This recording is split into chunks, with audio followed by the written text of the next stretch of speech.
Preparing for a financial planning at JPMorgan Chase Co interview? You've reached Candy Mentor, and this video is for you. We'll walk through 20 key questions you're likely to face. For each question, you'll see a sample answer, followed by the key points to cover. Subscribe, like, and share, and drop a topic request in the comments. Question 1. What does a financial planning analyst do in a bank like JPMorgan Chase? Financial planning is the process of translating business strategy into numbers, tracking performance, and helping leaders make better decisions. In a JPMorgan context, I would connect revenue drivers, expenses, balance sheet trends, capital usage, and risk considerations into a clear plan. The role is not just producing reports. It is explaining what changed, why it changed, and what management should do next. Good FP&A turns financial data into actionable choices. While answering, focus on FP&A as forward-looking decision support, not bookkeeping.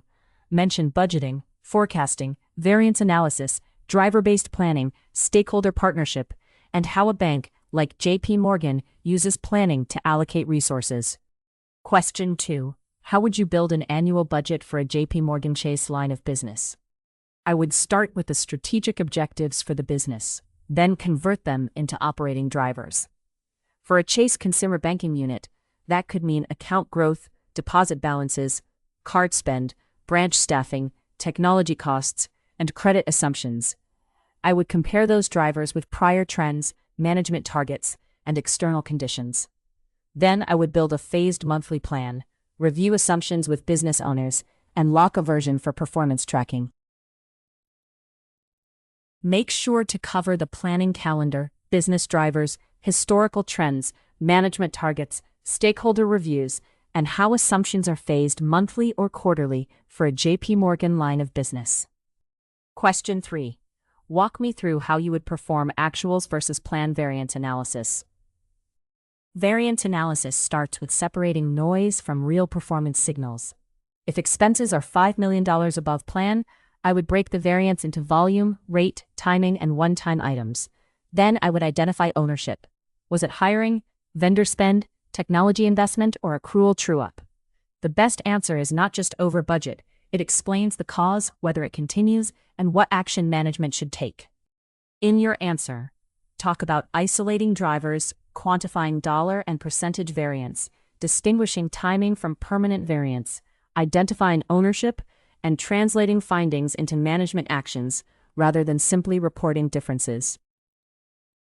Question 4. How would you forecast net interest income in a changing interest rate environment? Net interest income is highly sensitive to rates, deposit behavior, and loan balances. I would forecast earning assets and funding balances first, then apply yield and cost assumptions by product. In a rising rate environment, loan yields may reprice faster than deposit costs, but beta assumptions matter. I would also test downside cases, such as slower loan growth or customers moving into higher cost deposits. That links the forecast to margin risk and business strategy. Be sure to mention earning assets, deposit balances, loan yields, deposit betas, funding costs, rate sensitivity, scenario analysis, and why net interest income is a key planning driver for large banks. Question 5. How do you approach expense forecasting for a large financial institution? Expense forecasting should be driver-based, not just last year plus a percentage. I would separate fixed costs, variable costs, project spend, and headcount-related expenses. For compensation, I would use approved roles, start dates, salary, benefits, and bonus assumptions. For vendors, I would tie spend to contracts and implementation timelines. Then I would layer in savings initiatives and inflation. This creates a forecast that managers can challenge and own. While answering, focus on fixed versus variable costs, headcount, technology spend, vendor contracts, inflation, transformation savings, timing of initiatives, and how forecast ownership should sit with business partners. Question 6. What is a driver-based financial model? And why is it useful in FP&A? A driver-based model links financial outcomes to operational activity. For example, card revenue could be built from active accounts, spend per account, interchange rate, revolve rate, and fee assumptions. That is stronger than entering one revenue number because it shows what must happen operationally to hit the plan. It also makes sensitivity analysis easier. If spend slows by 3%, I can immediately show the revenue and margin impact. Make sure to cover the difference between manual top-down forecasting and operational driver modeling. Include examples like balances, transaction volumes, headcount, card spend, account growth, margin assumptions, and sensitivity analysis. Question 7. How would you plan and analyze headcount for a JPMorgan business unit? For headcount planning, I would reconcile 3 views: current employees, approved open roles, and business demand. I would phase hiring by realistic start dates, include attrition, and connect roles to productivity or service level assumptions. In a large bank, 1 month of delayed hiring can create favorable expense variance, but may pressure operations. I would show both the savings and the risk, so leaders do not treat every underspend as good news. In your answer, talk about current headcount, open requisitions, attrition, hiring timing, compensation assumptions, productivity metrics, contractor spend, and how headcount decisions affect both expenses and operational capacity. Question 8. How would you build a stress or downside scenario for a financial plan? Stress planning is about asking what happens if assumptions break. I would define the scenario, such as higher unemployment, lower card spend, or deposit runoff, then translate it into revenue, credit loss, expense, liquidity, and capital effects. At JPMorgan, that mindset matters because planning must support resilience, regulatory expectations, and management action. The output should show impacts, mitigants, and trigger points, not a single alarming number. Be sure to mention scenario definition, macro assumptions, impact on revenue, credit losses, expenses, capital, liquidity, management actions, and why scenario planning matters in a regulated bank environment. Question 9. What would you include in a monthly financial review deck for senior management? A strong management pack tells a story. I would include actuals versus plan, forecast updates, key variances, full-year outlook, risks and opportunities, and recommended decisions. For senior JPMorgan leaders, I would keep the front page executive level, then provide supporting schedules for revenue, expense, headcount, and balance sheet drivers. Visuals should highlight trends and accountability. The goal is a discussion, not a data dump that leads to action. While answering, focus on executive summary, actuals versus plan, forecast changes, key drivers, risks and opportunities, KPIs, headcount, expense trends, balance sheet metrics, and clear recommendations for leadership. Question 10. If actual results do not tie to your forecast model, how would you investigate? First, I would confirm the source of truth, general ledger, subledger, or management reporting system. Then I would check mapping, timing, accruals, reclasses, and eliminations. If actual technology expense differs from my forecast, I need to know whether it is real consumption, invoice timing, or coding. Once reconciled, I would update the forecast and document the explanation so the next cycle is cleaner and faster. Make sure to cover source systems, mapping, timing differences, accruals, reclasses, eliminations, data validation, communication with accounting or business owners, and updating the model once root cause is confirmed. Question 11. Tell me about how you would handle inconsistent financial data from different sources. I would not force the model to balance by plugging numbers. I would isolate where the break occurs, compare source extracts, confirm definitions, and speak with the data owner. For example, if headcount differs between HR and finance, I would check contractors, transfers, and effective dates. I would communicate the issue early, use a temporary assumption only if approved, and create a control to prevent recurrence. In your answer, talk about not forcing a plug, validating definitions, comparing extraction dates, tracing to source systems, escalating early, documenting assumptions, and building controls to avoid repeated breaks. Question 12. How do you manage competing deadlines during close, forecast, and planning cycles? During close and forecast cycles, I would prioritize by materiality, deadline, and audience. Items going to senior management or affecting earnings outlook come first. I would create a checklist, block time for analysis, and communicate trade-offs early if requests conflict. I also try to automate recurring tasks so I spend less time formatting and more time explaining results.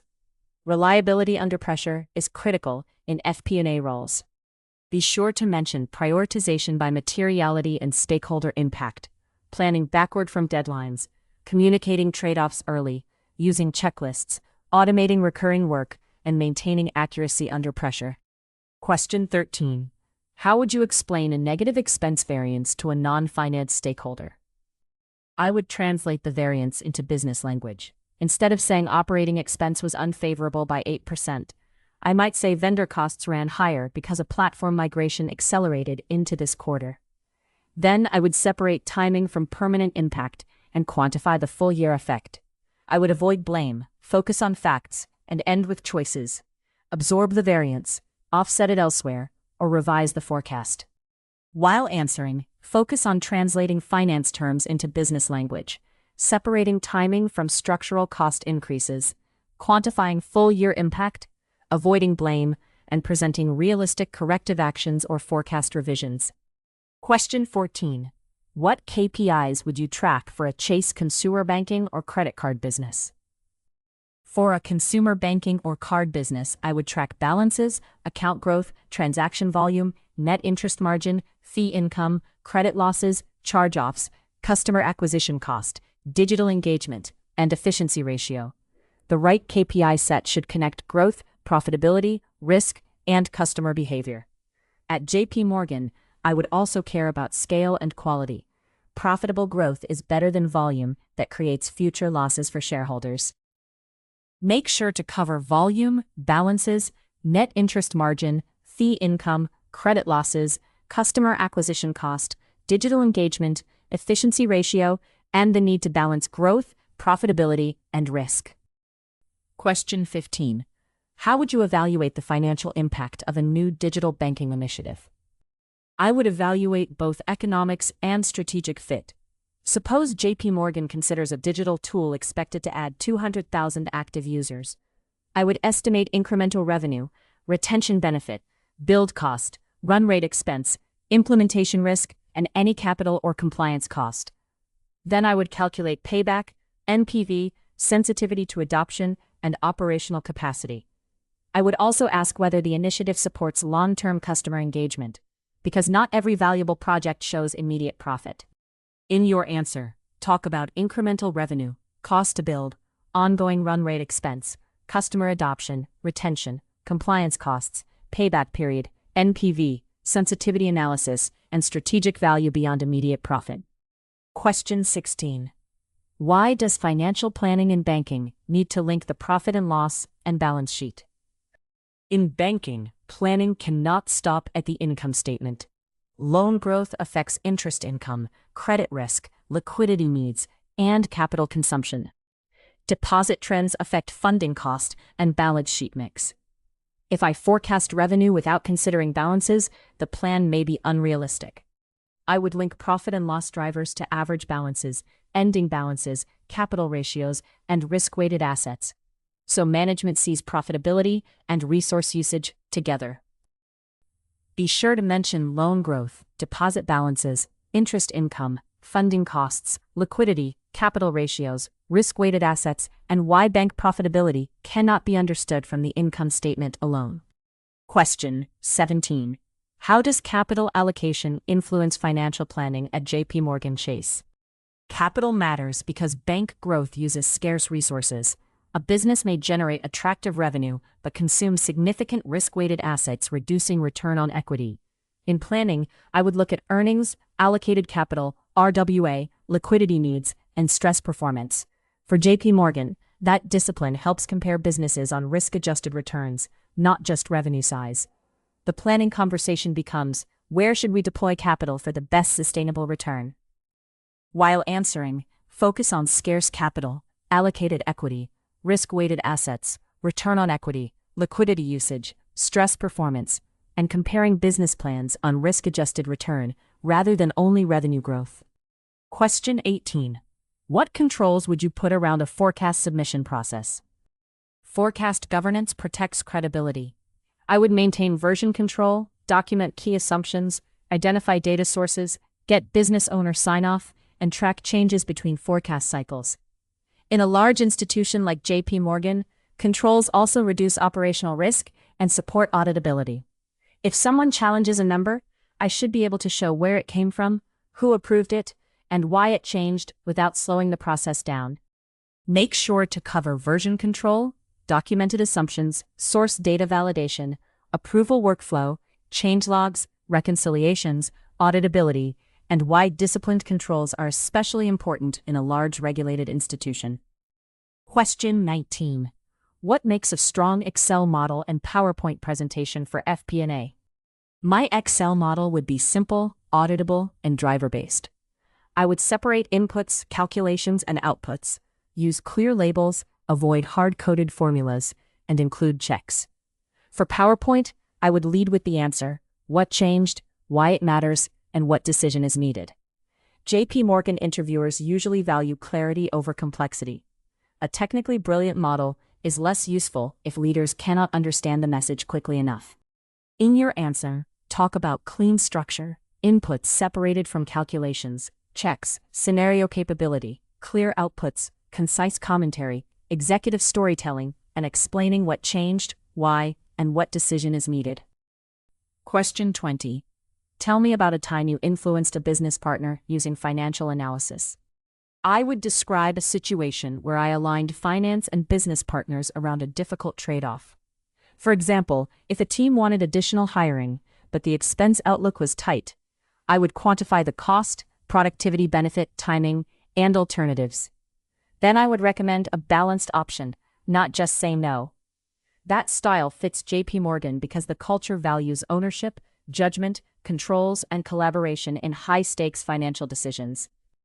Be sure to structure the behavioral answer with situation, task, action, and result.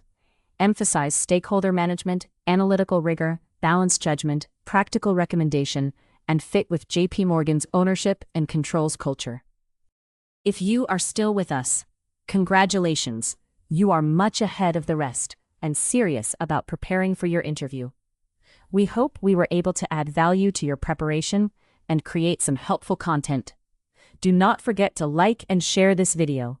Your small act can do great things for us.